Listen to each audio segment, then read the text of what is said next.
Hermanos, buenas noches. Gracias por conectarse y también gracias al Señor por este tiempo de estudio de su palabra. Vamos a hoy continuar con la clase de escatología, o como llamamos en el curso Doctrina Bíblica, la segunda venida del Señor. Hoy vamos a estudiar un tema muy interesante, muy profundo y controvertido también. Así que yo voy a compartir la pantalla y ustedes me confirman, por favor, si se logra ver.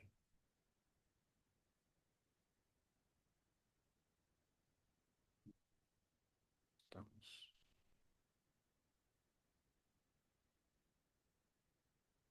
Momento, cambiado esto. ¿Se logra ver? Ahí sí se veía, sí se ve, pastor. Ok, muchas gracias. Em, la semana pasada hablamos sobre la diferencia entre escatología individual y también escatología general. Y abordamos de que la escatología personal, individual, se refiere más a temas que tienen que ver directamente con el hombre, con el ser humano, y la escatología general con temas más cósmicos, más generales, ¿no? Como la segunda venida, el juicio final, el milenio y otros temas más. Hoy vamos a introducirnos al tema de la escatología individual y estudiaremos la muerte física y el estado intermedio. Nos basamos en el libro de Anthony Hockeyman, Berkhoff y José Grau. Va a ser eso nuestra bibliografía por donde vamos a continuar el estudio, ¿ok? Así que si tú quieres ampliar más el tema, puedes revisar esta bibliografía. Quiero empezar mostrándoles algunas imágenes que recogen el pensamiento, la memoria de la gente común y corriente eh, cuando se encuentran con la muerte. Es interesante cuando uno hace un estudio sobre el pensamiento, o lo que en historia llamamos historia de las mentalidades, ¿no? ¿Qué piensa la gente al momento cuando se topa con la muerte, cuando pierde a un ser querido, ¿no? Entonces, ¿qué ideas rondan en la mente de la persona? ¿Qué concepto tiene sobre la muerte? ¿Qué concepto tiene sobre el más allá y todo eso? Entonces, quiero compartir algunas imágenes que me llamaron mucho la atención, sobre todo cuando analizamos el concepto que hay detrás de estos pésames, ¿no? Entonces, encontré esto por ahí. Miren ustedes cómo las personas que no son creyentes enfrentan la muerte. Esta es una invitación necrológica.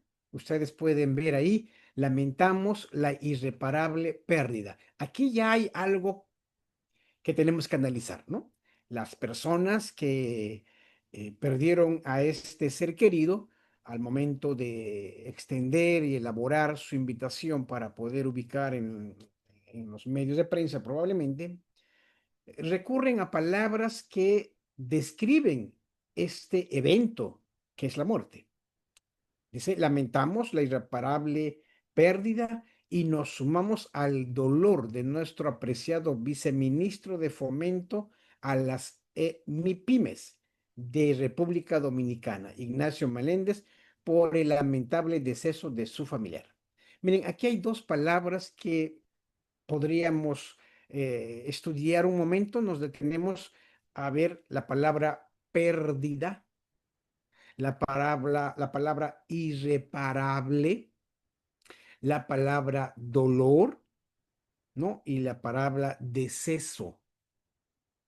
Son términos con los que la sociedad describe este evento de la muerte.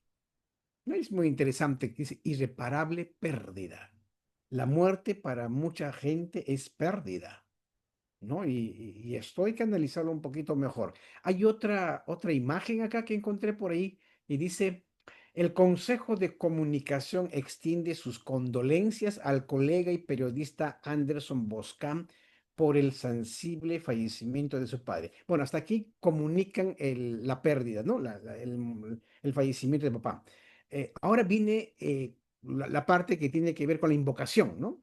Dice, que el cielo concede el consuelo necesario para superar. La muerte se supera.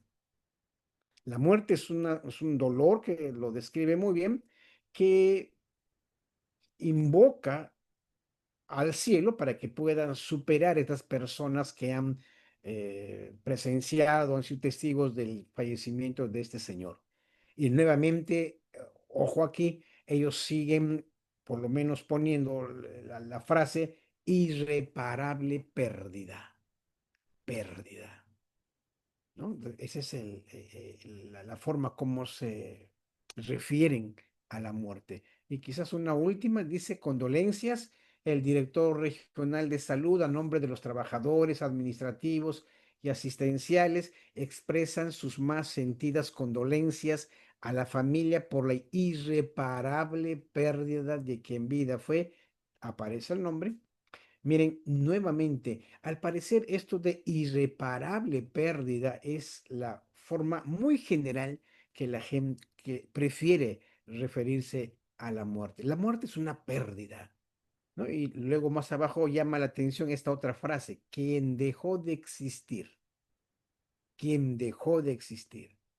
¿No? Y bueno, al final dice, se une al dolor de la familia por tan irreparable pérdida. Y normalmente en estos temas, que Dios lo tenga en su santa gloria, descanse en paz. Eso es lo que la gente también piensa, que cuando uno eh, cruza el umbral de la muerte, uno descansa en paz.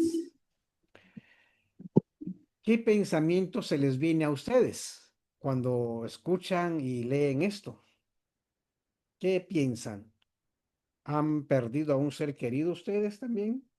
¿Simpatizan con alguna de estas frases? ¿Qué piensan? A ver, quiero escucharles un poco, a ver.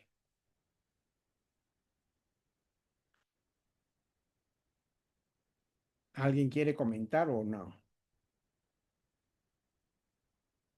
Profe, buenas noches. Sí, hermano. Eh, Creo que nosotros pensamos de manera contraria, ¿no? Ujú, ya. Porque para nosotros la muerte es, vamos a decirlo, ganancia, ¿no? Como dice la Biblia. Ujú, Mm, Pero de que la pérdida existe, o sea, es como, bueno, la ausencia, ¿no? La ausencia de la persona con la que de repente hemos estado toda nuestra vida, ¿no? En el caso de nuestro papá, nuestra mamá. ujú, Hay un dolor, se supera el dolor, pero en el fondo nosotros sabemos si papá, mamá ha sido creyente, es ganancia, ¿no? Está en un mejor lugar ahora. Ujú. ujú, ujú. Eso es todo, profe. Ok, muchas gracias, Michelle. ¿Alguna idea más tienen ustedes, hermanos? Pastor, buenas noches. Hermano. Sí, pastor, es curioso pensar en eso, ¿no? Porque cuando era niño siempre me gustaba ir al cementerio, bueno, cuando había entierros, ¿no? Y en la mayoría de las veces, o en su gran mayoría, Ujú, siempre he escuchado, ¿no? A la gente que por más atea que se crea o por más que creen, al final dicen que Dios lo tenga en su gloria, ¿no? O sea, como una especie de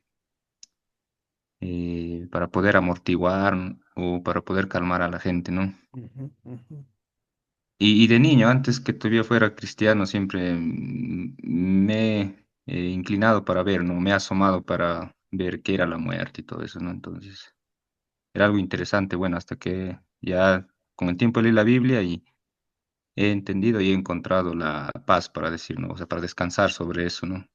ujú, Porque cuando uno piensa en la muerte es algo uno se vuelve consciente de que tarde o temprano va a morir, ¿no? Entonces, ujú, pero en la Biblia encontramos la esperanza de la vida eterna, ¿no? Entonces, en eso ujú, descanso, ¿no?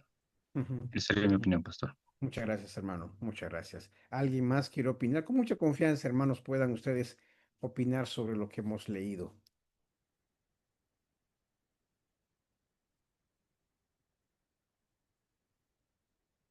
Nada más, ok.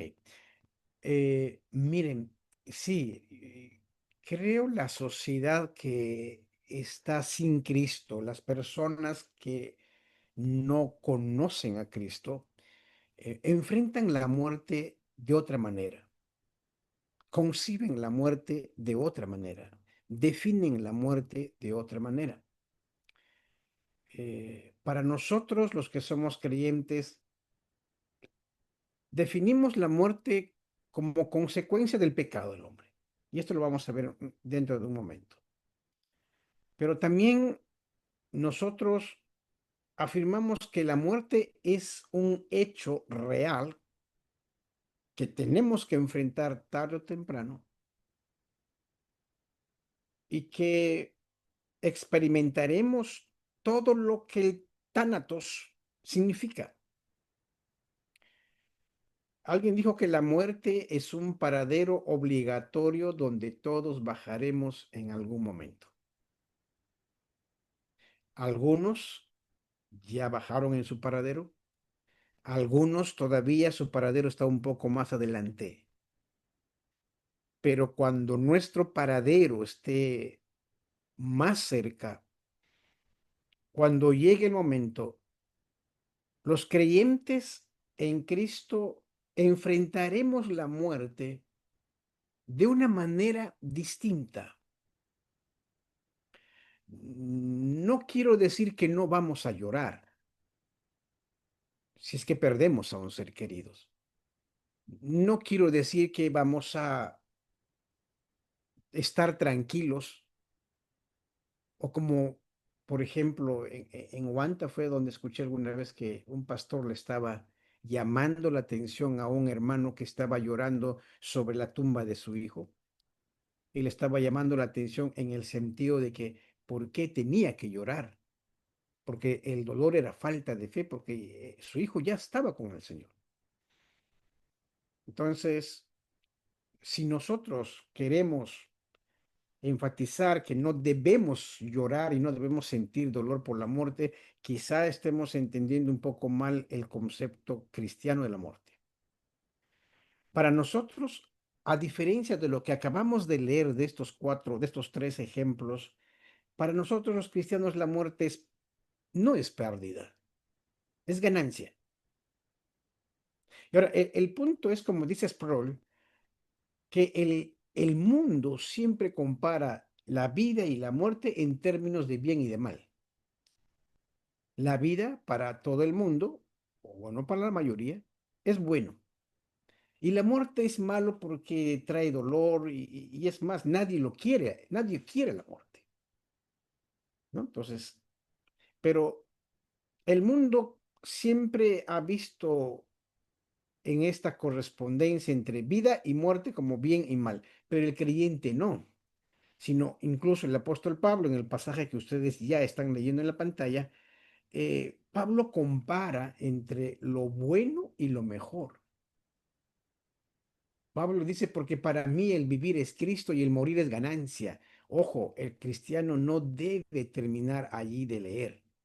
Pareciera que hay muchos evangélicos que solo eso Pablo escribió sobre la muerte. ¿Por qué no seguimos leyendo? Dice el versículo 22, mas si el vivir en la carne resulta para mí en beneficio de la obra, no sé entonces qué escoger, porque de ambas cosas estoy puesto en estrecho, teniendo deseo de partir y estar con Cristo, lo cual es muchísimo mejor. Pero quedar en la carne es más necesario por causa de vosotros. Noten que hasta este momento Pablo no se está refiriendo a la vida como algo malo. Pablo no dice, bueno, esta vida es tan dolorosa y que, en fin, no tiene valor. ¿Cuánto me quiero ir? Ya me quiero escapar. No, Pablo no define la muerte en sentido de escape. No, para Pablo la vida es buena. La vida es algo bueno, pero el morir es algo mejor. Y en el vocabulario de Pablo es muchísimo mejor. Pero Pablo también se refiere a que estar en la tierra o estar con vida también es necesario. Y confiando en esto, sé que quedaré, que aún permaneceré con todos vosotros para vuestro provecho y gozo de la fe, para que abunde vuestra gloria de mí en Cristo. Está hablando del ministerio, de lo que puede hacer mientras esté aquí en la tierra. Pero repito, Pablo en ningún momento presenta la muerte como un escapismo. Me quiero escapar de la vida, no, no, que la muerte es mejor. Hay que tener con mucha atención a los hermanos que hablan de la muerte como si fuera muchísimo y mejor y por tanto desprecian la vida. Eso no es paulino, eso no es paulino, eso tiene que ver con la filosofía griega, detestar lo presente, el cuerpo, la vida y desear solamente la muerte. Repito, para Pablo es bueno el vivir, es bueno, es beneficioso porque estás cumpliendo la misión y eres de bendición para la iglesia. Pero si en caso llegaras a morir, es muchísimo mejor, es ganancia, lo cual no quiere decir que el de estar con vida es malísimo, tampoco no. ¿Ok? Está claro esto. Ahora, la muerte para nosotros también tiene un tinte de esperanza. Cuando usted sea visitado por la muerte, porque el Señor en su plan decida llevarse a un ser querido, usted tiene la esperanza que los cristianos tuvieron la esperanza. Tienes la misma esperanza o tenemos la misma esperanza que los cristianos desde los primeros siglos. Miren cómo los cristianos en la historia de la iglesia, desde sus primeros inicios, cuando todavía no estaba estructurado la iglesia y cuando todavía no había denominaciones, cómo es que ellos plasmaron en sus formulaciones doctrinales esta esperanza. Y podemos ver en uno de los tantos documentos que tienen, en el credo apostólico. En la última parte, los cristianos de los siglos 3 y 4 confesaban en el credo lo siguiente: creo en el Espíritu Santo, la Santa Iglesia Católica, la comunión de los santos, el perdón de los pecados y miren esta parte, la resurrección de la carne y la vida eterna. Amén. Es una esperanza. Por más que la muerte se haya llevado a mucha gente, un día resucitaremos. No importa cómo el Señor recogió a las personas, sus hijos, pero un día resucitaremos. Y esa es la esperanza que aún nosotros cuando repetimos y confesamos el credo en nuestros cultos, con mucha confianza, hermano, hermana, usted tiene que decir, creo en la resurrección de la carne. O sea, lo que está diciendo es, yo creo firmemente que después todas las personas que han muerto en Cristo resucitarán. Resucitarán. Esto es una esperanza. Entonces, con respecto a la muerte, nosotros podemos darnos cuenta que a lo largo de la historia de la iglesia hubo conceptos equivocados sobre la muerte, conceptos equivocados sobre la muerte. Y probablemente tú tengas personas y familias que tengan este tipo de pensamientos. Veamos solamente un repaso de este tipo de pensamientos con respecto a la muerte. Por ejemplo, hay algunos que creen que la muerte es como un sueño, que la persona cuando fallece es como que se va a dormir, ¿no? Y está dormido ahí, es el sueño del alma. Entonces, las personas que creen en esto es que entre la muerte física y la resurrección final, ellos creen que el alma entra a un estado de inconsciencia, o sea, el dormir. El alma está dormido. Esto se llama como el descanso del alma. Así como dormimos en la noche. Tú cuando estás dormido y cuando duermas esta noche, probablemente estés inconsciente, no te vas a dar cuenta. No te darás cuenta si caminan por tu costado o no, o si tocan la puerta de afuera, no. Estás en un estado dormitado, o sea, dormido. Y algunos conciben así la muerte. ¿Quiénes? Por lo menos sabemos de dos. Los testigos de Jehová y los adventistas creen así. Por ejemplo, miren en la página web de los testigos de Jehová, ellos dicen en la parte sobre la muerte, cuando se refiere a la muerte, dice lo que dice la Biblia. O sea, esto es un comentario de ellos, o sea, lo que hacen decir a la Biblia ellos, ¿no? Los testigos de Jehová dicen, los muertos no sienten alegría, tampoco sufren. Como están inconscientes, no sienten nada. No pueden ayudar a quienes siguen vivos ni hacerles daño. Bueno, en esa parte tiene razón.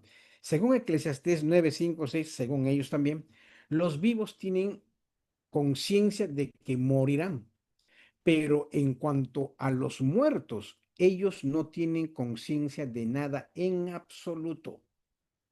Ellos no tienen conciencia de nada en absoluto.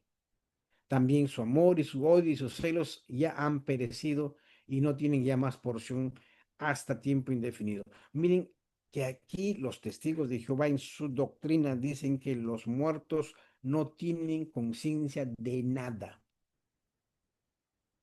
Eso es lo que les estaba diciendo, es un concepto erróneo. Un poco más adelante vamos a un poco responder a ellos, ¿ya? ¿En qué se basan ellos? La supuesta base bíblica sobre el que ellos afirman el sueño de las almas está en estos textos que ustedes están viendo ahí, donde sí, el texto usa verdaderamente la palabra dormir. Por ejemplo, Primera Tesalonicenses 4, 13 y 14 dice, tampoco queremos, hermanos, que ignoréis acerca de los que duermen. ¿Mm? Para que no os entristezcáis como nosotros que no tienen esperanza. Primera Corintios 15, 51 dice, he aquí os digo un misterio, no todos dormiremos, no todos estarán muertos al retorno de Cristo. Juan 11, 11, dicho esto, les dijo después, nuestro amigo Lázaro duerme, mas voy para despertarle. Y lo mismo en Hechos 7:60. Y puesto de rodillas, clamó a gran voz, Señor, no les tomes en cuenta este pecado. Y habiendo dicho esto, durmió. Miren ustedes cuando vean estos textos, si uno es una persona principiante en el estudio de la palabra, podría decir, oh, ¿verdad? Tiene razón. Acá los textos se refieren a la muerte como dormir. Entonces están durmiendo, están en un estado de inconsciencia. Ahora, esto solamente refleja una deficiente manera de interpretar la palabra de Dios, porque el término sueño se emplea como sinónimo de muerte. No es que está queriendo decir aquí que se pusieron a dormir. El interpretar de esta manera, como acabamos de leer, es descontextualizar el texto bíblico. Entonces, la persona que va a ir que lee la palabra de Dios tiene que tomar en cuenta muchos criterios hermenéuticos. El dormir es una figura, es una manera de referirse a la muerte. No está queriendo decir Pablo ni Jesús cuando se refieren a dormir que la muerte es dormir, sino es una manera de referirse a la muerte. ¿Mm? Y esto el mismo Señor Jesús se encargó de aclararlo. Por ejemplo, podemos leer Juan 11, 11 al 14. Miren cómo el Señor, nuestro Señor Jesús, él mismo se encarga de aclarar. Dicho esto, les dijo después, nuestro amigo Lázaro duerme. Mire, Jesús también dice, nuestro amigo Lázaro duerme, mas voy para despertarle. Bueno, hasta acá uno podría pensar que está durmiendo y que Jesús está enseñando que la muerte es dormir. Pero hay que seguir leyendo. Eso es lo que no quieren hacer las personas que sustentan este tipo de creencias. El verso 12 dice, dijeron entonces sus discípulos, Señor, si duerme, sanará. Pero Jesús decía esto de la muerte de Lázaro. Y ellos pensaron que hablaba del reposar del sueño. Entonces, esto tampoco parece que no entendían los discípulos. Por eso es que ellos reaccionan ante el maestro y le dicen, si está durmiendo, bueno, sanará, se levantará. Entonces Jesús tiene que explicarles. Así que Jesús tiene que explicar a los testigos de Jehová. Jesús tiene que explicar a los adventistas.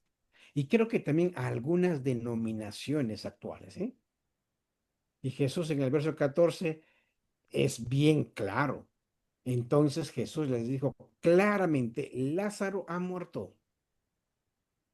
Es como si Jesús dijera, yo estoy hablando, me estoy refiriendo a la muerte como dormir, pero ustedes no me están entendiendo.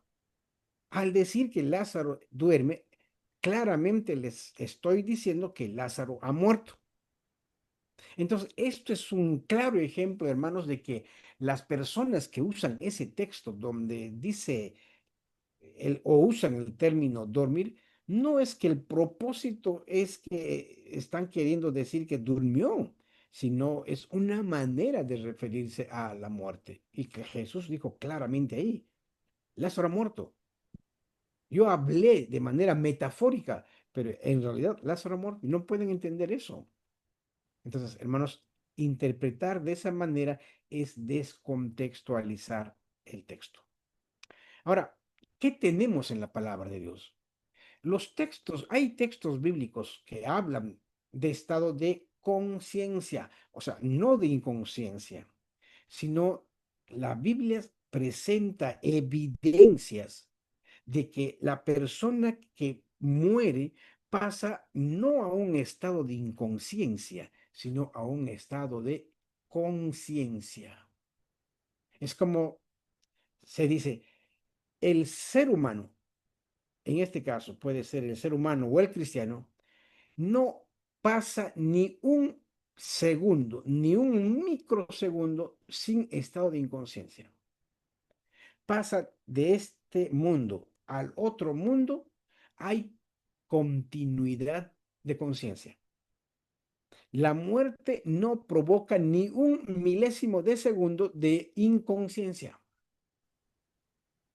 Ya no hay ni un microsegundo de inconsciencia. De esta vida a la otra vida, no hay ni un momento de inconsciencia. Todo es de conciencia. En la parábola del rico y Lázaro se puede deducir un estado de conciencia. Pueden leer ustedes toda la parábola y se darán cuenta que en el diálogo que hacen en la parábola, uno puede darse cuenta de que la persona que está en el más allá sabe, es consciente de lo que pasa, ¿no? Ahora, también hay 2 Corintios 5, 6 a 9 Filipenses, donde expresan la expectación de Pablo por experimentar el gozo en la presencia del Señor. Si la palabra de Dios nos presenta que el morir para los creyentes es pasar y ir a la presencia del Señor y es con gozo, entonces, ¿cómo puedes tú gozar durmiendo?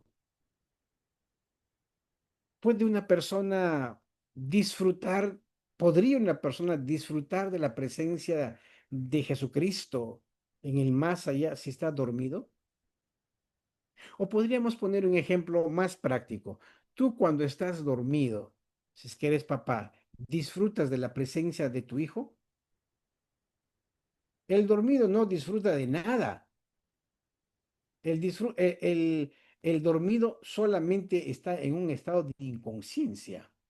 Pero Pablo dice, lo cual es muchísimo mejor, ¿no? No es que dormimos mejor, sino que es muchísimo mejor. Y bueno, en Apocalipsis 6 9 aún usando su lenguaje apocalíptico, habla en el capítulo 6 de que los espíritus, refiriéndose a los que han muerto, claman venganza.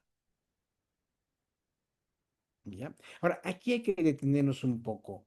Esto no da motivo o no es motivo para poder dar rienda suelta a nuestra imaginación. O sea, por el hecho de que la Biblia presenta algunos textos en donde podemos encontrar estado de conciencia después de la muerte, no quiere decir que nosotros tenemos que dar rienda suelta a nuestra imaginación. O sea, ir más allá de lo que dice. Cuando alguien te pregunte si allá en los cielos se cuentan bromas, si se hacen bromas, pues, no, o sea, tampoco estamos rebajando la escatología, ¿ok? Estamos hablando de que es un estado de conciencia, o sea, una persona no está dormida, es consciente de lo que está pasando. Está, la persona que ha ido a la presencia del Señor está gozando de la presencia del Señor. Y la persona que ha ido al infierno está sufriendo también el castigo eterno. ¿Ok? Entonces, eso es muy importante. El otro ejemplo, por ejemplo, podríamos ver en la transfiguración. Elías, José, Jesús y Moisés.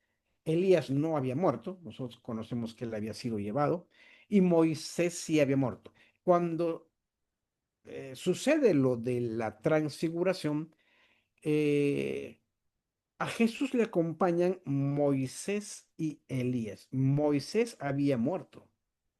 Si estaban estos dos en estado de inconsciencia, ¿cómo es que así hablaban con Jesús? Porque el pasaje de la transfiguración dice que y les apareció Elías con Moisés que hablaban con Jesús. Ahora yo sé que hay algunos que cuando duerme hablan, ¿no? Conozco algunas personas que cuando duermen hablan, pero ahí no se refiere a eso. En la transfiguración está viendo que Jesús y Moisés y también Elías estaban hablando. Esto no podría ser posible en un estado de inconsciencia. Este es un claro ejemplo de que el hombre cuando muere pasa a la muerte y a un estado consciente, a un estado consciente. ¿Ok?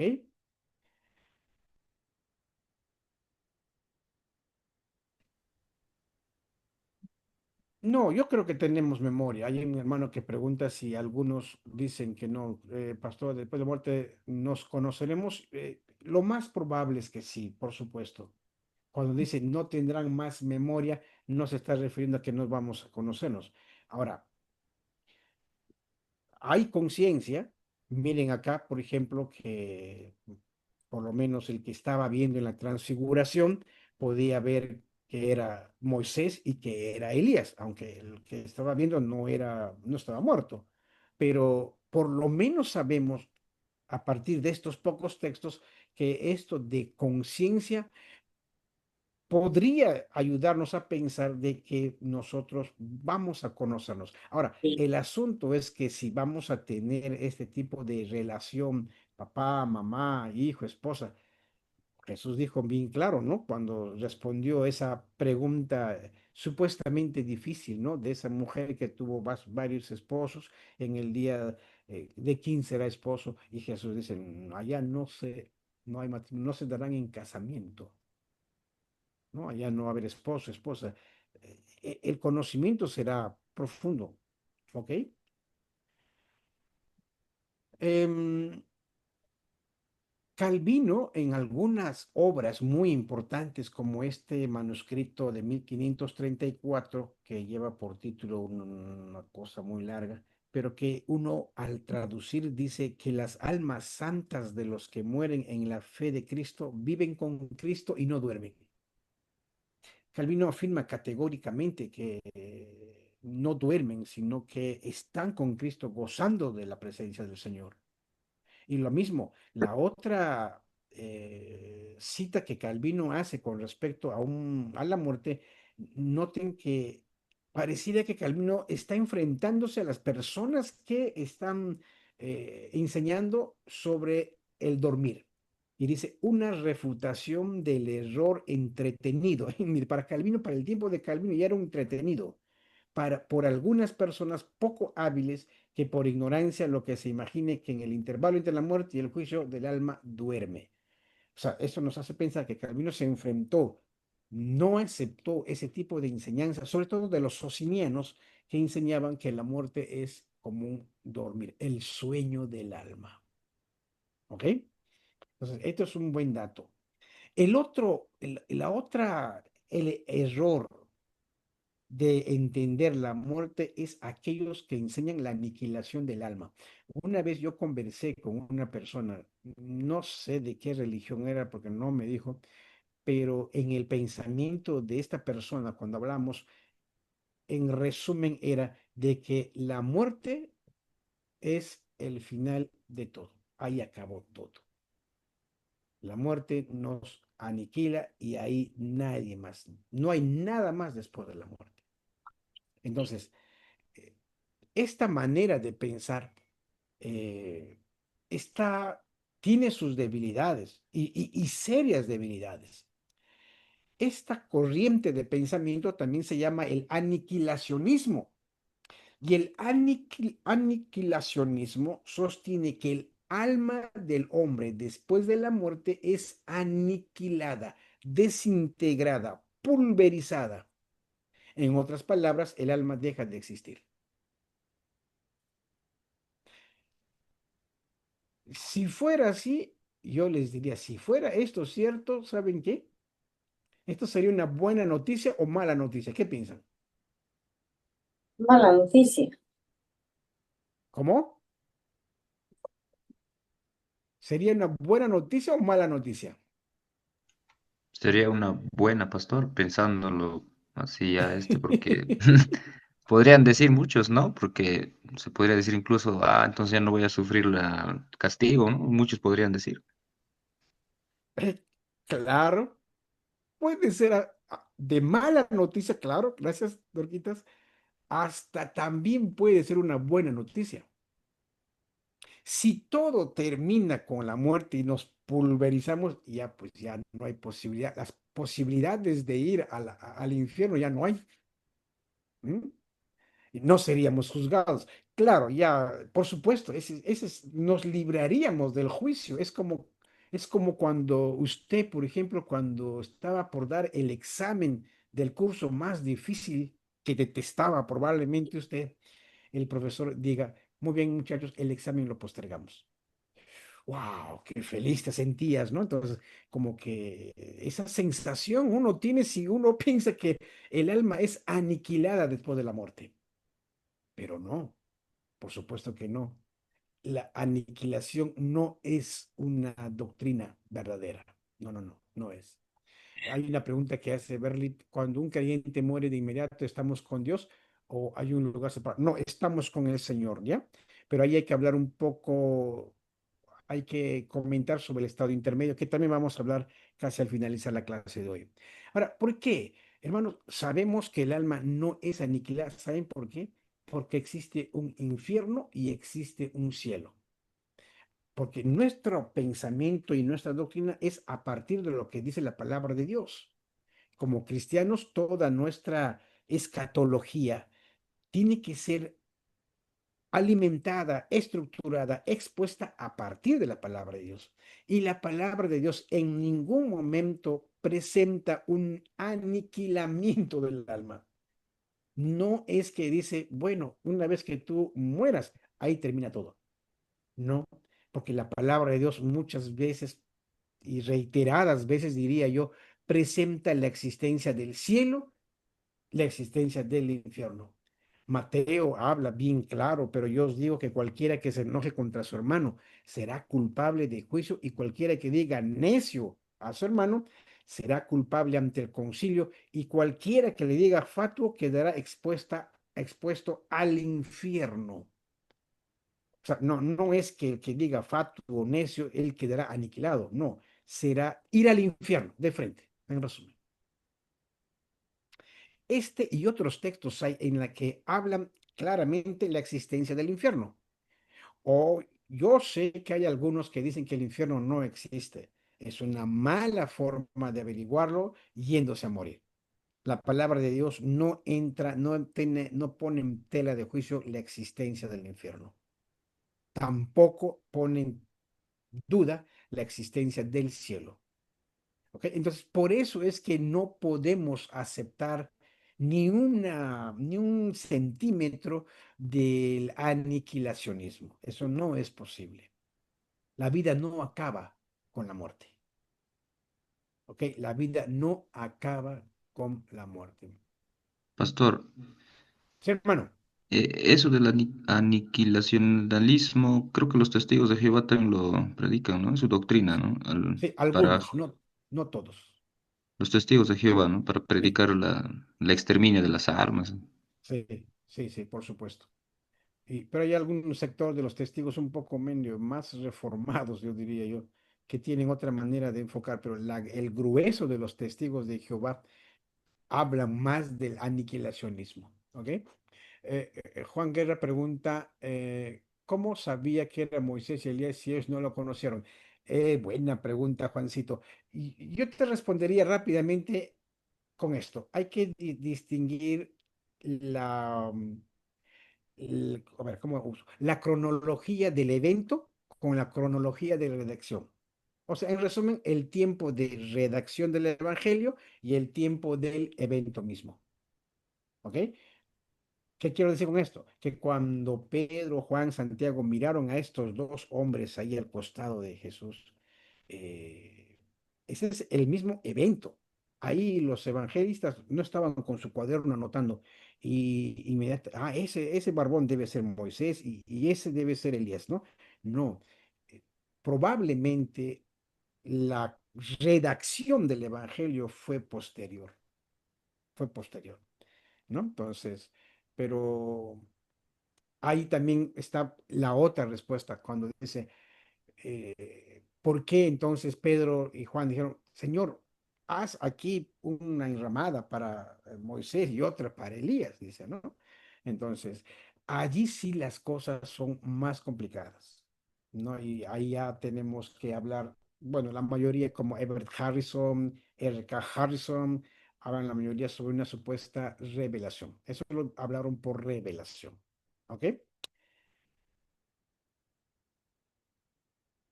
Elías está, ya era más fácil reconocer, ¿no? Si Elías estaba vestido de pelo de cabra, claro. Bueno, puede ser.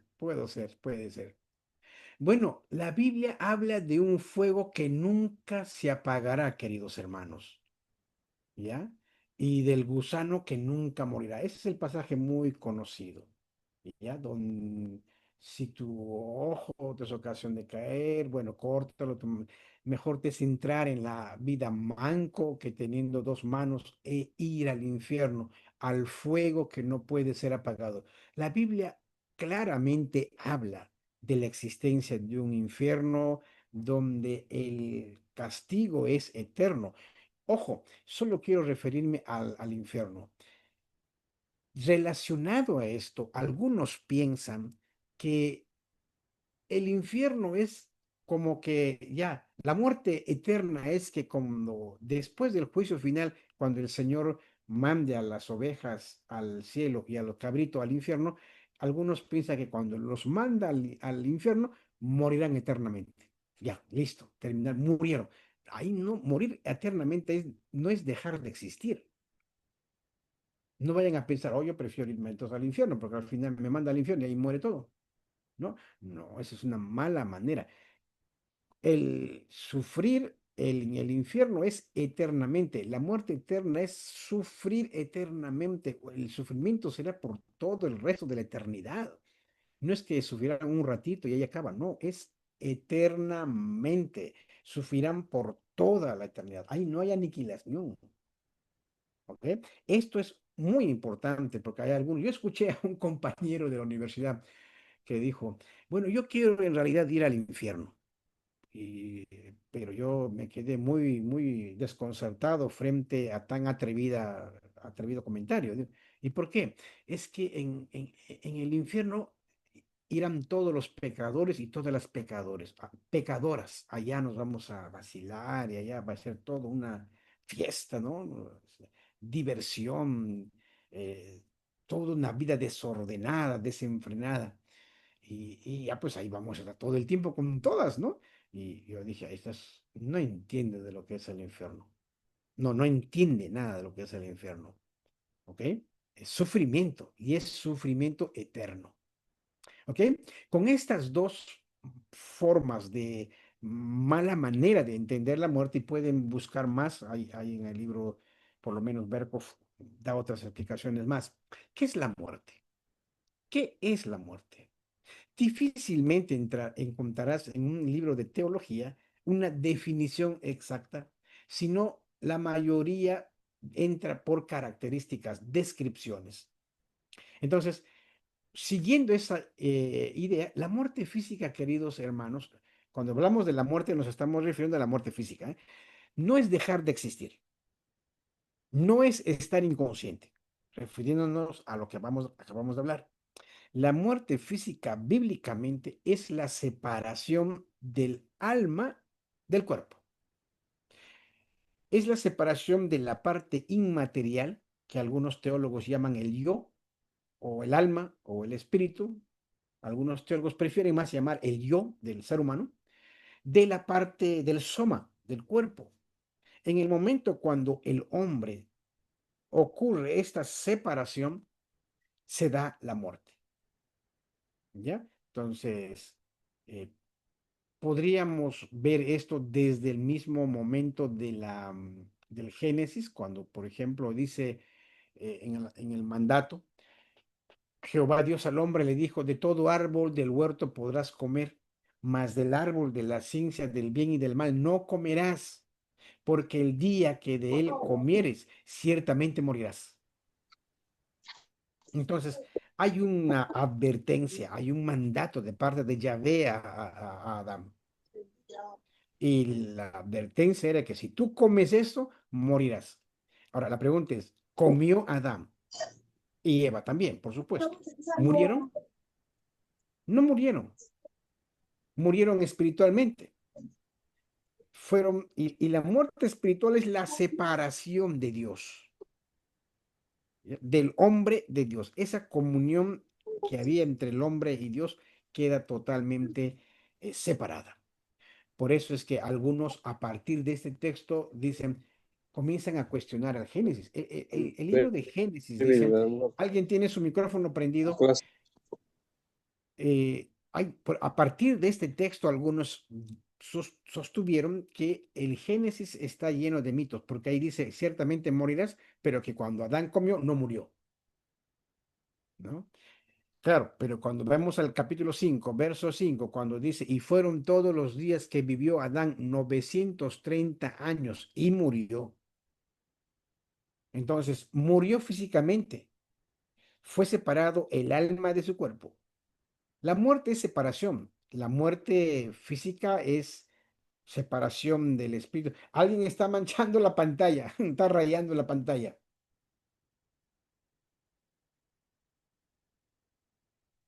Y bueno, entonces, la muerte vino desde Adán. La gran pregunta es si realmente la muerte es producto de la desobediencia del hombre, del pecado del hombre, o es que Dios ya creó al hombre con capacidad de morir. Eso fue la discusión, aunque ya al empezar la clase de hoy hablamos muy claro sobre eso, ¿no? Por ejemplo, lo podemos ver en la misma escena de la crucifixión, cuando Jesús está en la cruz. Miren, ahí hay una definición de muerte. Entonces Jesús, clamando a gran voz, dijo, Padre, en tus manos encomiendo mi espíritu. Y habiendo dicho esto, expiró. Miren que exactamente dice, encomienda el espíritu y murió. Lo mismo podemos ver en Esteban. Y apedreaban a Esteban mientras él invocaba y decía, Señor Jesús, recibe mi espíritu.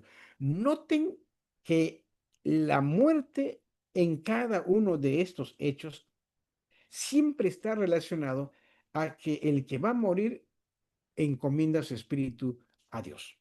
Entonces, la muerte, por eso es que se define la separación entre del alma del cuerpo. Ahora, esto puede ser provocado por varias causas.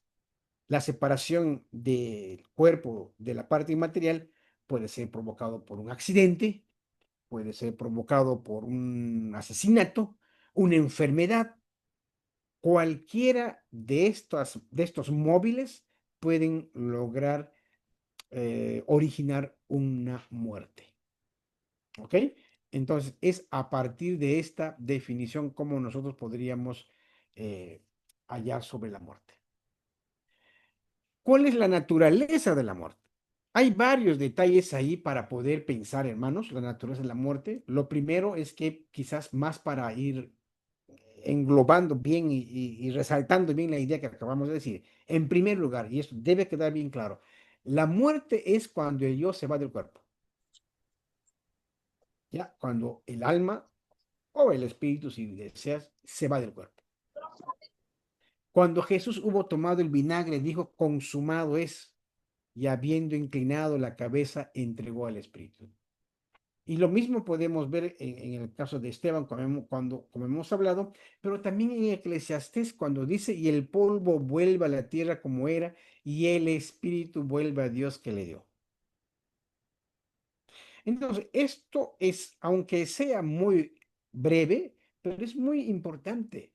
La muerte es cuando el alma se va del cuerpo, cuando ocurre la separación. Ahora, si eso es uno, dos es, en segundo lugar, Dios determina la hora de la muerte. Hay un dicho que dice, nadie muere un día antes de su muerte, ¿no? Entonces, Dios determina la hora de la muerte. Todos los que estamos aquí conectados estamos vivos físicamente y espero espiritualmente también. Pero en el momento cuando se separe nuestra alma de nuestro cuerpo, cuando ocurre la muerte, ese momento ya está determinado por el Señor. Esto ya está determinado. Y miren lo que dice Hebreos 9:27, y de la manera que está establecido para los hombres que mueran una sola vez. Eso usted tiene que subrayar. Para los hombres está establecido que mueran una sola vez. Y después de esto, el juicio. ¿Ok? Entonces, Dios determina el momento, la hora, el día, el año, cuando uno va a morir. Es más, ya está establecido. Usted ya tiene su fecha de vencimiento, ¿ya? Su fecha de muerte. Por eso es que Job, de una manera tan profunda y muy emocionado, escribe, dice, el hombre nació de mujer, corto de días y hastiado de sinsabores, sale como una flor y es cortado, y huye como la sombra y no permanece. Sobre este abre tus ojos y me traes a juicio contigo. ¿Quién hará limpio lo inmundo? Nadie. Ciertamente sus días están determinados. Este es el pasaje muy famoso que los pastores usamos cuando estamos en el cementerio y en la iglesia cuando estamos despidiendo a un hermano, o en el cuerpo de un hermano, ¿no? Entonces, ciertamente sus días están determinados y el número de sus meses están cerca de ti. Le pusiste límites de los cuales no pasará. Esto es muy claro. El entender esto, queridos hermanos, nos librará de muchos errores, de muchas falsas enseñanzas que abundan en algunas iglesias, que algunos dicen que fueron al infierno, que fueron al cielo, que caminaron con Jesús y que esto vamos a ver en un momento, pero no, está determinado que el hombre solo muera una sola vez y después de esto el juicio. Ahora, en tercer lugar, la muerte es un camino sin retorno. Esto englobamos con lo que vamos a decir.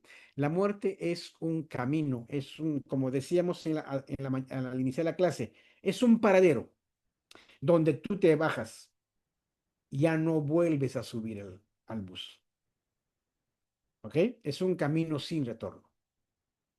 Y podríamos leer el mismo texto de Hebreos 9:27. Está establecido para los hombres que mueran una sola vez, nada más. Usted no puede morir y volver. Por eso el entender o el saber esto nos ayuda a no caer en este tipo de engaños. Miren cuántos engaños están rondando en las iglesias. Miren tantas herejías, tantas, podríamos decir, falsas enseñanzas sobre la muerte se han introducido a la iglesia. Yo vi el cielo y el infierno, visiones de Catalina Rivas. Miren, estuve en el cielo y caminé con Jesús. Vio a su abuela en el infierno por falta de perdón. Miren hasta dónde puede llegar este tipo de cosas.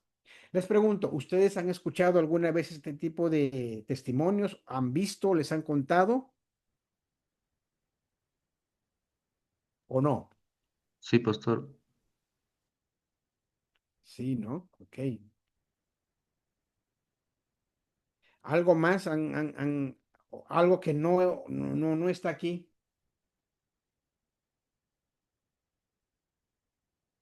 ¿Eh? Profesor, Mm, yo escuché un testimonio de una hermana que, que de niña vinieron ángeles a su casa y todas las noches de niña se las llevaban. mm, O sea, es algo que nunca había escuchado eso. De niña se la llevaban, dice, a un lugar bonito, dice. Todas las noches venían a llevársela. Hasta mm, que una vez mintió y según ella dice, ¿no? Dios se molestó y esa fue la última vez que fue a visitarlo.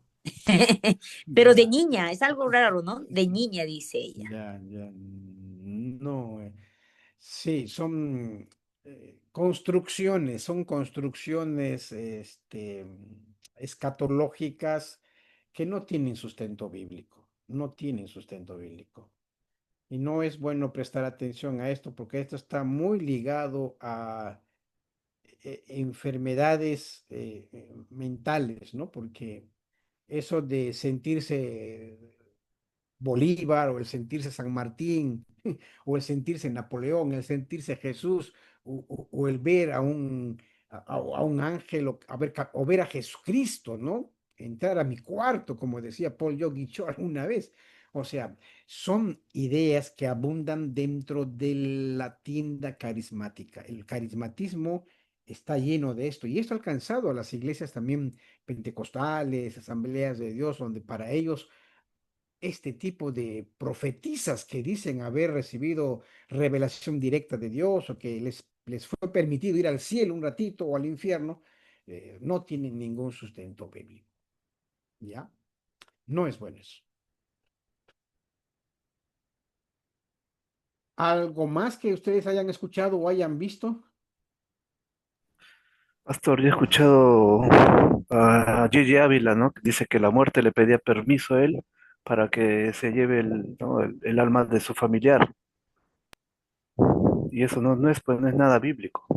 Por supuesto que no. ¿Cómo va a pedir permiso eso? No, no, totalmente terrible, ¿no? Terrible. Pero bueno, la muerte es un viaje sin retorno. ¿Ya? Entonces hay que tener cuidado con este tipo de enseñanzas que lo único que hacen es confundir a la gente. ¿Ya? Y especialmente los hermanos que viven en el BRAE, porque en el BRAE está esto, este tipo de testimonios abundan, abundan. Y si los hermanos no están muy cimentados en la palabra, ellos van a caer, ¿no? No, no es bueno creer en este tipo de cosas. Hay que leer la Biblia, hay que estudiar la palabra de Dios, eso es lo más importante. Los testimonios no tienen valor de revelación en el mismo nivel que la palabra de Dios. Un testimonio puede ayudarte, puede motivarte, ¿no? Yo creo que he escuchado muchos testimonios de hermanos que me han ayudado y me han animado, por supuesto, no digo que no tengan valor, pero ahí termina su valor, animarte, pero no tiene tinte de revelación. La palabra de Dios es mucho más importante que cualquier dicho de una persona o de una niña, ¿no? Bueno, ok. Seguimos entonces. Si Adán no hubiera pecado, nunca hubiéramos muerto, pero ¿cómo sería la vida? Y ya Bueno, en dos momentos te puedo responder, Berly. En primer lugar, las preguntas que contienen el término o el verbo si no hubiera, ¿qué hubiera pasado si, por ejemplo, Adán no hubiera pecado? ¿Todos estaríamos desnudos ahora? ¿Qué hubiera pasado si Judas no hubiera traicionado? Se hubiera complicado y se hubiera pedido perdón. ¿Qué hubiera pasado si Pedro hubiera usado su espada esa noche que tenía guardado? O sea, ese qué hubiera nos lleva a un terreno de la especulación. ¿Ok? Ahora, pero sí yo puedo rescatar algo de tu pregunta. Cuando dice nunca hubiéramos muerto, em, prefiero yo la posición de Hockeyman, donde Hockeyman dice, el ser humano, al ser creado por Dios, no fue creado con la debilidad o la capacidad de morir o para morir, ¿ok? No, él no fue creado para morir, fue creado a la imagen y semejanza del Señor. Más bien, la muerte es consecuencia directa del pecado, de la desobediencia. Ahora, lo novedoso en Hockeyman es que él dice, pero es distinto al reino animal y vegetal. El reino animal y vegetal sí, digamos que fueron creados con esta posibilidad de morir, ¿no? Y él se sustenta en algunos restos fósiles que se han encontrado y al mismo tiempo que él dice, sostiene que algunos animales para vivir debieron haber comido o cazado a otros animales. El animal cazado acababa con su vida ahí, ¿no? Entonces, pero aún Hockeyman lo pone como una situación de todavía de discusión, ¿no? El reino animal y el reino vegetal. Pero en el caso de los seres humanos, no. La muerte es una consecuencia directa del pecado. Por eso es que algunos decimos, los teólogos prefieren decir, la muerte no es algo natural. La muerte no es algo natural para el creyente. Si decimos que la muerte es algo natural, como escucho a algunos pastores decir, hermano, no se desanime, la muerte es natural para todos. No, no, no es natural. La muerte no fue natural, es innatural para nosotros, porque nosotros fuimos creados no para morir. Morimos a partir del pecado. Tenemos que pasar por este sufrimiento de la muerte. Tenemos que ver partir a los seres que más amamos con dolor, pero es a partir del pecado, es consecuencia del pecado. ¿Ya? Y tiene un cuarto elemento, la muerte, es un nivelador social. O sea, todos acabaremos algún día bajo la tierra, seas rico, seas pobre, seas una persona que tuvo un buen estatus económico, social, o seas una persona, digamos, socialmente baja, ¿no? Del sector CD. La muerte no conoce sectores ni diferencias. La muerte llega a todos. Todos bajaremos en un paradero. ¿No? Todos bajaremos en un paradero y nos iremos tal como vinimos. Es un nivelador social. La muerte no es distinto para los ricos, ¿eh? No vean, no piensen que la muerte es más terrible para un pobre, porque lo mandarán, si no fue creyente, a la parte más oscura del infierno. Y si este pobre fue un pobre bueno, creyente, lo mandarán a la parte más linda y hermosa y pacífica del cielo. No, no, ahí todo es igual, ¿ok? Todos acabaremos algún día allí. Es un nivelador social. Además de todo esto, la palabra de Dios en el Evangelio de Lucas nos dice, además de todo esto, una gran cima está puesta entre nosotros y vosotros, tratando de explicar ahí en la parábola, ¿no? De manera que los que quisieran pasar de aquí a vosotros no pueden, ni de allá pasar acá. O sea, si algunos angelitos y algunos jovencitos y algunas señoritas profetizas quieren pasar de allá al cielo y luego volver, no pueden. Yo no sé qué hacen con ese texto estas profetisas o los profetas que dicen que han ido al infierno por 6 días o fueron al cielo por 6 días y luego el Señor les dijo, todavía no es tu tiempo, regresa a la tierra a predicar y diles que ya estoy por venir. O sea, no hay necesidad de ese mensaje porque ya la palabra de Dios tiene ese mensaje. ¿Ok? Entonces, el texto por donde vayamos no autoriza ese viaje turístico, ya sea por el cielo o ya sea por el infierno. Esto es lo que hablábamos hace un momento. La teología reformada nos ayuda a relacionar el pecado con la muerte. El pecado con la muerte.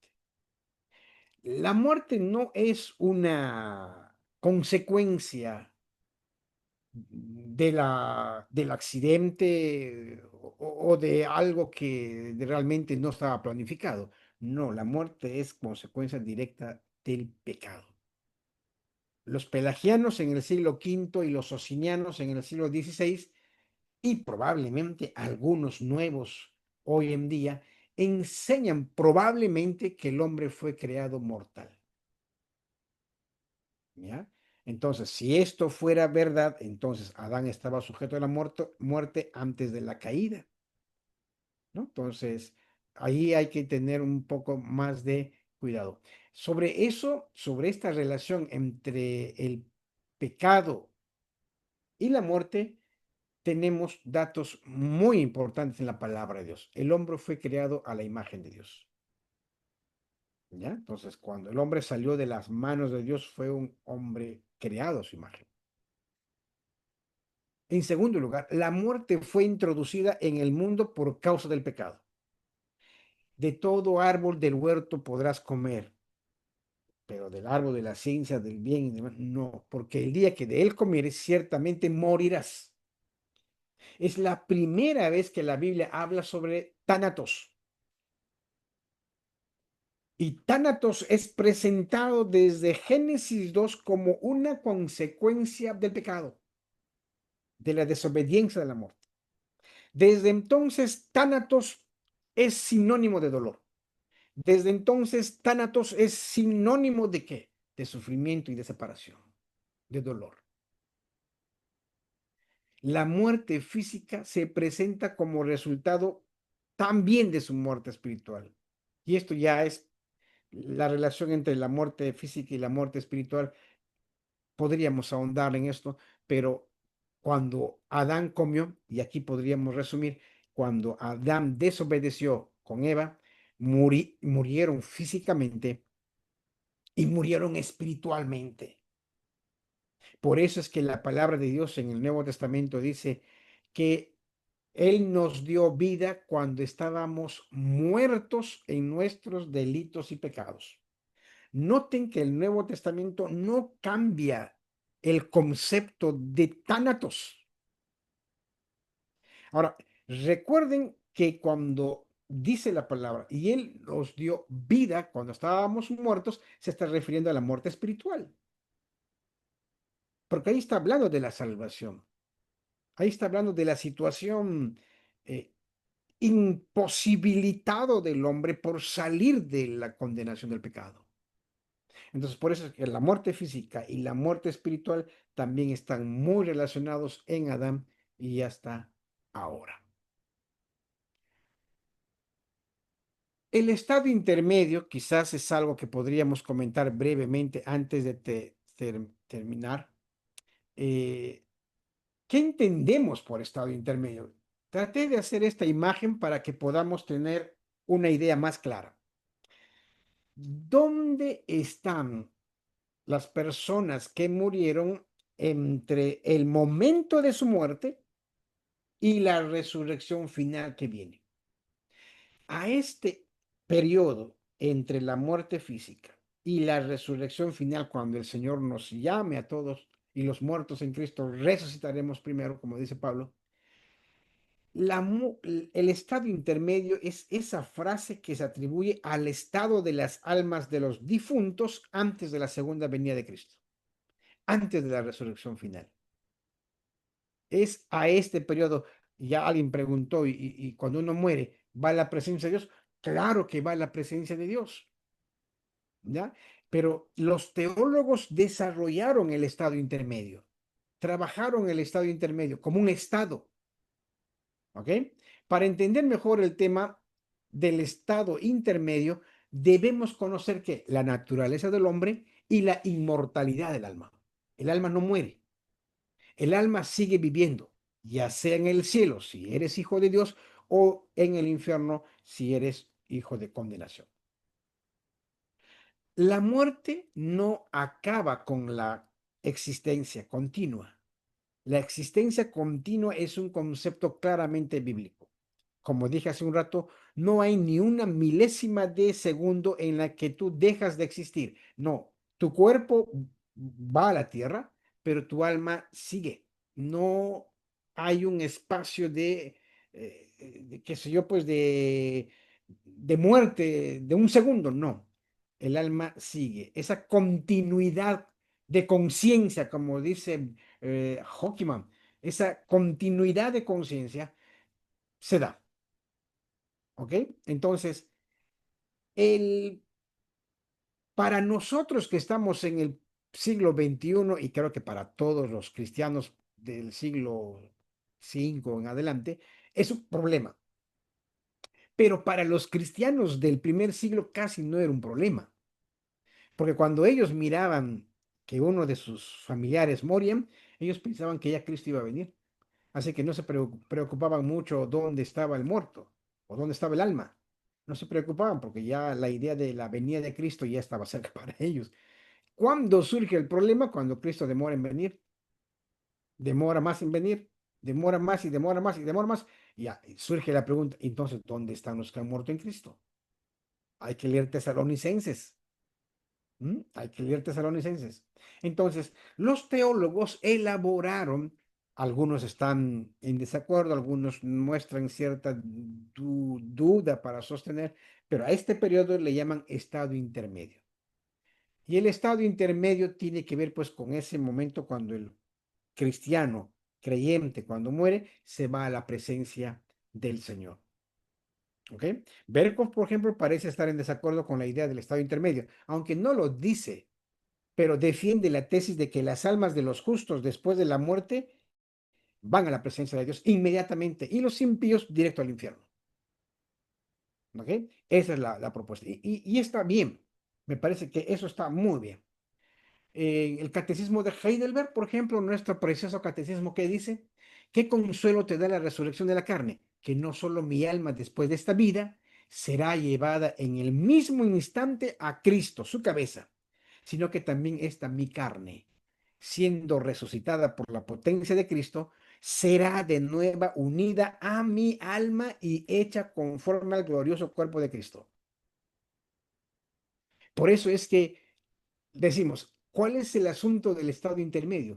Que es un gozo y un sufrimiento. Gozo para los que han muerto en Cristo, que están en la presencia del Señor, pero que no es un gozo completo. Los que están sufriendo, los muertos que sin Cristo murieron y se fueron al infierno, todavía no están sufriendo. No están sufriendo la consumación. O sea, están sufriendo, pero no están sufriendo la totalidad del sufrimiento. ¿Por qué es esto? Porque aquí va el asunto. Porque en el estado intermedio no está, el alma no está con el cuerpo. No está con el cuerpo. El alma o la parte inmaterial que está en la presencia del Señor está esperando la resurrección final para nuevamente unirse al cuerpo y así entrar en la presencia del Señor y gozar de Él para siempre, eternamente. Y lo mismo los que han muerto sin Cristo. Eso es lo que dice la palabra y también dice nuestro catecismo. ¿Ya? Será unida nuevamente nuestra alma al cuerpo. Ahora, algunos dicen, pero ¿cómo podría ser unida si una persona ha muerto incendiada, ha muerto quemada, desaparecido en el mar, se lo comió un tiburón? Eso es preocupación de la mente humana, pero no de Dios.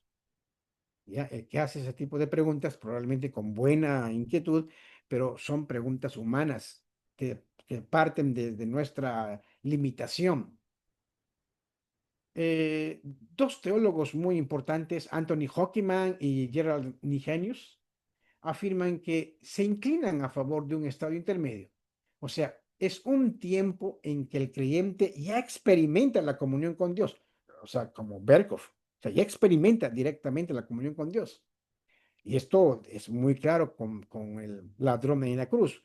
Cuando el ladrón le dice, Señor, acuérdate de mí cuando vengas en tu reino. Y Jesús le dice, hoy mismo estarás conmigo en el paraíso. ¿Ok? Hoy mismo, no mañana ni pasado, hoy mismo. Hay un texto, por ejemplo, que nos enseña que la persona que creyendo en Jesús muere, va directamente a la presencia del Señor. Pero no está gozando la plenitud total, o lo que en teología se llama la consumación. Todos están esperando la consumación. Nadie se adelanta, ni nosotros nos estamos atrasando. No crean que ya los que están en el cielo ya han recibido todo. Hay un juicio final que todos vamos a ir y ahí recibiremos lo que merecemos. Obviamente, los que somos cristianos recibiremos la plenitud. Los que han muerto desde el Antiguo Testamento nos están esperando. Nos están esperando. Nadie se adelanta. La resurrección final será el último, digamos, uno de los últimos momentos en la que estemos ya con cuerpo unidos delante de la presencia del Señor. Después pasaremos a gozar la plenitud de la consumación. Eso es lo más lógico, ¿ya? Calvino, por otro lado, ya para ir terminando, Agustín entendía que había un lugar llamado purgatorio para el creyente y Calvino discrepa con Agustín. Esto es muy importante porque no es que Calvino era agustiniano a ojo cerrado, sino que Calvino también marcaba su diferencia con Agustín, ¿ya? Para Calvino, la vida del hombre no termina con la muerte. El creyente en la muerte entrega su alma al Padre en confianza para guardarla hasta el día de la resurrección, lo que estábamos diciendo. Calvino considera ridículo creer en el purgatorio y también en el limbo. El limbo no es dogma, es una formulación dogmática. Es cierto que el alma y el cuerpo están separados desde el momento de la muerte física hasta el momento de la resurrección general. No es cierto que el alma esté en algún tipo de sueño sin vida hasta la resurrección. ¿Ok? Entonces, esto es muy importante en el pensamiento de Calvino. Anthony Hockenman, mmm, uno de los más grandes eruditos en cuanto a escatología, debemos reconocer que la Biblia dice muy poco sobre el estado intermedio. No está lo que les estamos diciendo. O sea, no es que hay amplia información bíblica como para decir esto es el estado intermedio. Entonces, pero para Hockenman dice, debemos recordar que el Nuevo Testamento en ningún lugar nos provee una explicación teórica del estado intermedio, pero hay sí suficiente base bíblica para sostener que al morir no somos aniquilados y que ni la muerte puede separar al creyente de Cristo. Vamos directamente a la presencia del Señor y aunque no gocemos de la plenitud, pues estamos delante de la presencia del Señor. Esto es, todavía se puede explicar incluso con esta propuesta teológica del ya y el todavía no. ¿No? De Oscar Kuhlman, pero eso no, ya es otro un tema mucho más complejo. Bueno,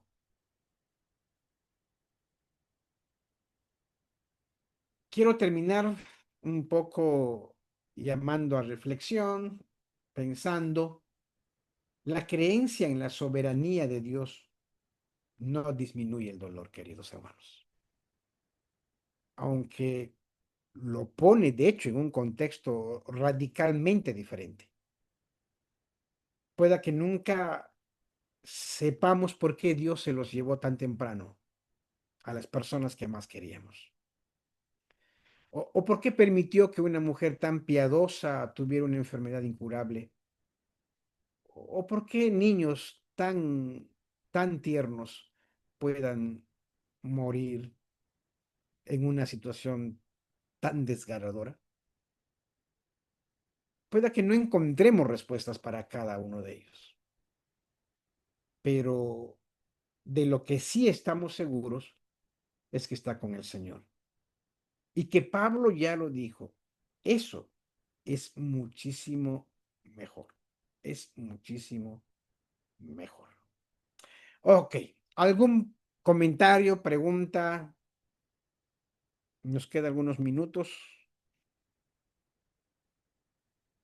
Pastor, tengo una duda, Sí, Willy.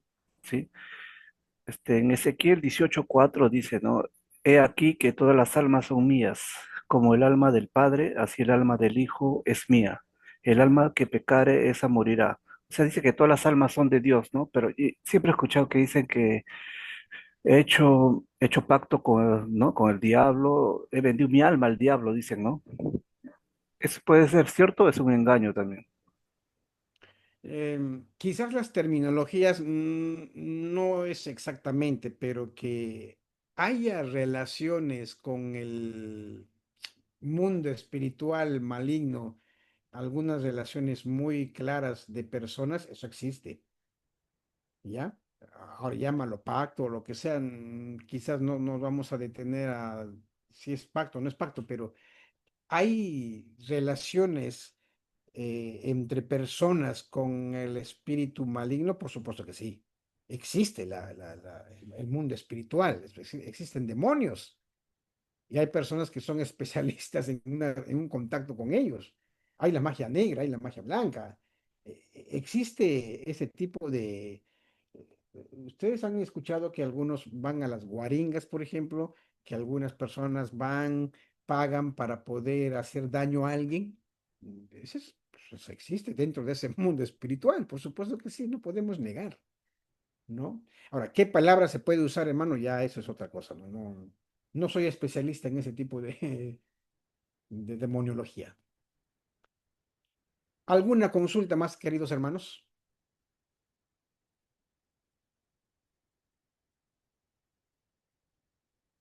Bueno, solo para terminar, si hay uno de los libros, digamos, que aborda este asunto de la victoria de Cristo hacia la muerte, es uno de estos lindísimos libros, ¿no? Que yo creo que alguno de ustedes puede y debe comprar este libro de John Owen, La muerte de la muerte en la muerte de Cristo, el fundamento de la redención de Cristo para todos aquellos por quienes murió. ¿Tú quieres saber por quiénes murió Cristo? Nuestra teología reformada, por ejemplo, sostiene que Cristo no murió por todos, murió por aquellos que iban a ser sus hijos. Y aquí, por ejemplo, recibimos todo tipo de- perdón, de comentarios, de críticas de personas que no estudian bien la palabra y nos dicen cómo es posible que Cristo murió por los elegidos. Bueno, hay que invitarles a leer la palabra de Dios completo, ¿no? Esto me hace recordar al diálogo y al debate que siempre tenía John MacArthur con Sproul y algunos otros más, y cuando le decían, a ver, y dialogaban sobre el bautismo de niños, Sproul y algunos otros presbiterianos le decían, bueno, nosotros vamos a explicarles sobre el bautismo de niños siempre y cuando ustedes se sienten y nos acompañen a leer la Biblia. Si están dispuestos a leer la Biblia, vamos a explicarles, ¿no? Pero bueno. Ahí tienen el libro de John Owen, La muerte de la muerte en la muerte de Cristo. Es un precioso libro, ya ustedes pueden conseguir. Algún día esta muerte ya no tendrá el mismo poder. Hoy sí nos estamos obligados a bajarnos en un paradero, pero un día ese paradero ya no tendrá poder. Ya no habrán paraderos. Viviremos eternamente. Ya no podremos pasar por esta situación dolorosa, trágica, que en muchos casos hay. Cuando alguien me pregunta, pastor, ¿usted tiene miedo a la muerte? No puedo negar. Sí, sí, hay un temor natural. Y hasta quizás podríamos un poco redefinir la pregunta. Quizás en la misma muerte no, pero quizás el temor natural es a la forma como uno va a morir. Y toda esta situación que acompaña a esto, ¿no? Bueno, Bueno, hermanos, que el Señor les bendiga. Gracias por su presencia. Si es que no hay algo más.